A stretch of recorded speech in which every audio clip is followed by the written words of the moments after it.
Hello everyone, this is the NDB podcast. My next guest is the one and only Neon Hitch. I'm literally in shock and very grateful that she is my guest. She's an amazing singer, a great performance artist, and a friend of the late Amy Winehouse. Her hit Love U Betta was #1 on Billboard. Our conversation was very joyful as she spoke about her background, her inspiration, and her future plans. Stay tuned. So here we are now, 5 questions with Neon Hitch. Neon is joining us now. Hello. Hello. Wonderful. So please tell us about yourself. How did you grow up? I'm sure, whoever knows about me, they kind of know their main story. I grew up as a little circus girl doing trapeze and swinging fire and all sorts. And I traveled Europe, went to India at 15, well-traveled. And then around 15, 16, found music and then kind of stopped doing trapeze. I'll leave that to Pink.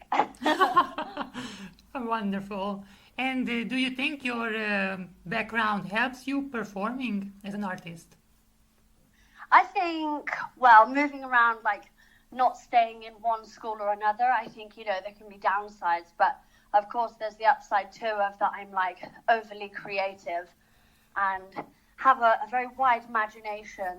So, pros and cons to everything, Wonderful. How is your writing process as an artist? Well, it depends on the project. Right now I'm working on I'm calling it an EP right now. It's kind of like beats that I'm making myself. So with this project that I'm working on right now, it starts with me making the beat.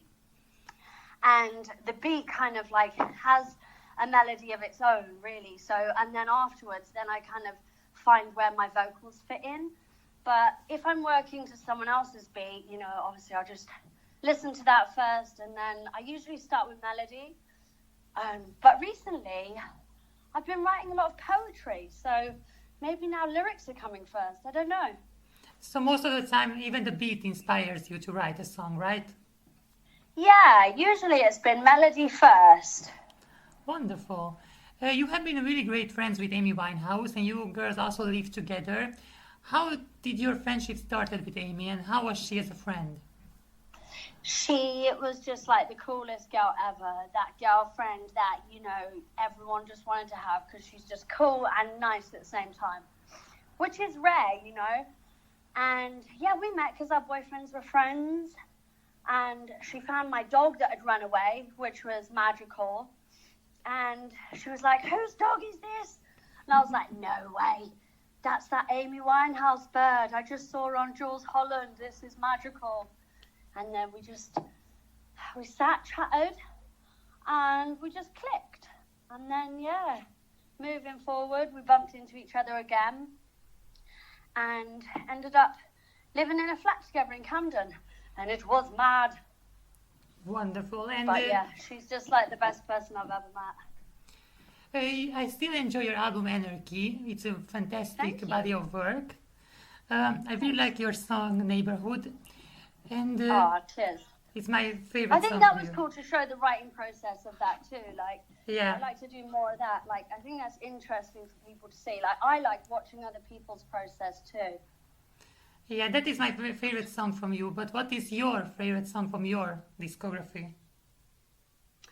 Oh, that's really hard to pick. Of all time, I'd say maybe Pink Fields. Oh, wonderful. I think that's probably my favorite. Why is that? Just because of the memory. It was such a fluffy, good memory. We just left Stonehenge, and there was this feel. I was with my family, and I didn't see them all the time, so it was kind of better. I was just flying in from America for a nice little visit. And we drove by this field of, it was a pink field. And so I said, "Mom, stop, we've got to get out." And I just wrote this song about this magical pink field near Stonehenge. Wonderful. And you have collaborated with lots of artists in the past, like Kesha as well. Which collaboration did you enjoy the most? I think of all, the most intriguing was, it was amazing working with Sia. Really interesting to see her writing process because I've loved her forever. And also, I think my other favourite would be Imogen Heap because she has such a creative way of making music. It's just really inspiring. Wow, that's a lot of amazing artists on the list. I like the quirky ones. Yeah, the unique ones. Yeah, that's it. And what are your future projects now? What can we see from you next? Well, nothing is set in stone because I am just full-time single mum.